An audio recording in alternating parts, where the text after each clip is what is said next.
Nakipag-ugnayan na sa lokal na pamahalaan ng Angeles, Pampanga ang may-ari at kontraktor ng gusaling gumuho. 6 na ang kumpirmadong nasawi sa insidente matapos ma-recover ang isa pang bangkay kanina. Balitang hatid ni Bea Pinlac.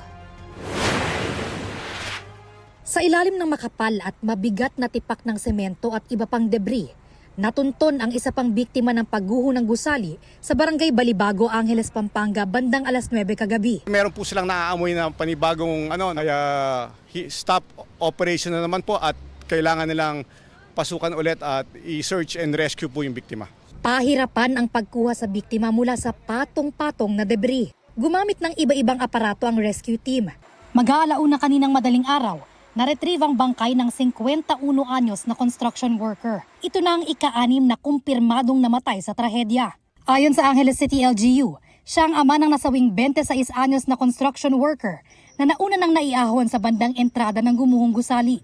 Sa huling tala ng mga otoridad, may 14 pang pinaniniwala ang natabunan ng guho. Base yan sa listahan ng foreman ng gusali. Hindi pa kasama sa bilang ang mga iba pang posibleng nadamay sa disgrasya. Panawagan ko lang po sana po masagip sila at buhay po sila. Hindi pa rin po kami nawawalan ng pag-asa kung buhay sila mas maayos.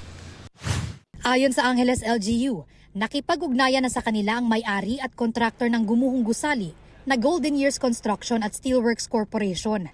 Galing pa umano sila sa Japan, kaya natagalan bago harapin ang lokal na pamahalaan. Sa ngayon, nakipag-ugnayan na po sila sa atin at nagpahayag po sila ng suporta para kung ano man kakailanganin natin mga dokumento, permits, reports, o ano man mga kaugnayan dito po sa trahedyang nangyari, makikipagtulungan po sila sa atin. Nakatakda rin daw humarap sa publiko ang may-ari at kontraktor ng gumuhong gusali. Para po ilatag ko po sa inyo ang mga may-ari at mismo ang kontraktor na naging bahagi po ng trahedyang ito, no?